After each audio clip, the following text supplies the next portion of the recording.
आपण पाहत आहात EDTV, बातमी अशी जिच्यावर तुम्ही ठेवणार विश्वास। जालना लोकसभा मतदारसंघासाठी आज सकाळी 7 वाजता मतदानाला सुरुवात झाली। 7 ते 9 या पहिल्या 2 तासांमध्ये सुमारे 7% मतदान झाल्याची माहिती निवडणूक विभागाने दिली आहे।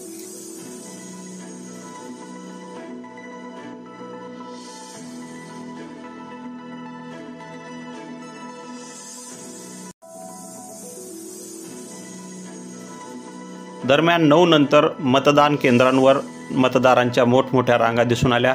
त्यामुळे अशीच जर परिस्थिती दिवसभर राहिली तर आज हे मतदान 60% पुढे जाईल अशी अपेक्षा व्यक्त केली जात आहे।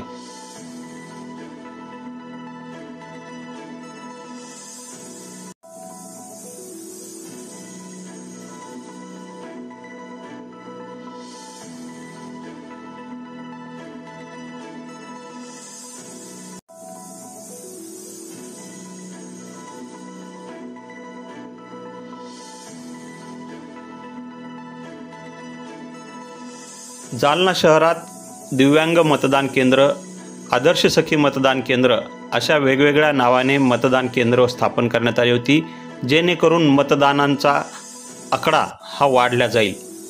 त्याचा परिणामही दिसून आला। या केंद्रांवर मोठ्या प्रमाणात गर्दी होती।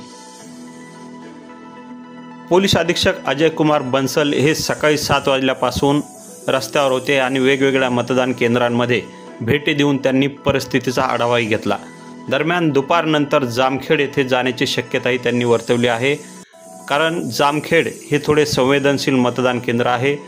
तसेच काल जिल्हाधिकारी डॉक्टर कृष्णा पांचाळ आणि पोलीस अधीक्षकांनी देखील या मतदान केंद्राची पाहणी केलेली आहे। आज उन्हाचा कडाका असल्यामुळे मतदारांनी पहाटे 9 ते 11 वाजेच्या दरम्यानच मतदान करण्याला पसंती दिली आहे। आपण पाहत आहात ही सकाळी 9 ते 11 वाजे दरम्यानची मतदान केंद्रांवरील छायाचित्रे आहेत।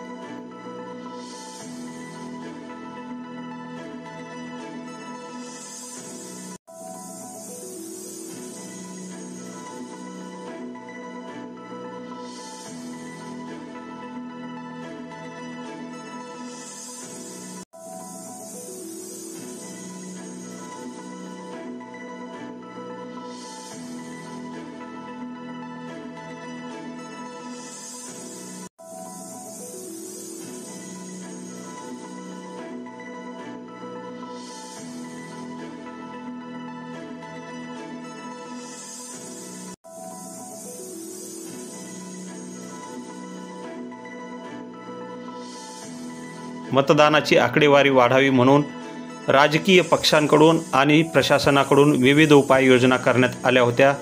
त्या योजनांना यश येताना दिसत आहे आणि संध्याकाळपर्यंत हाच आकडा 60 ते 65% वाढेल अशी अपेक्षाही व्यक्त केली जात आहे। Dilip Ponerkar, EDTV news, Jalna.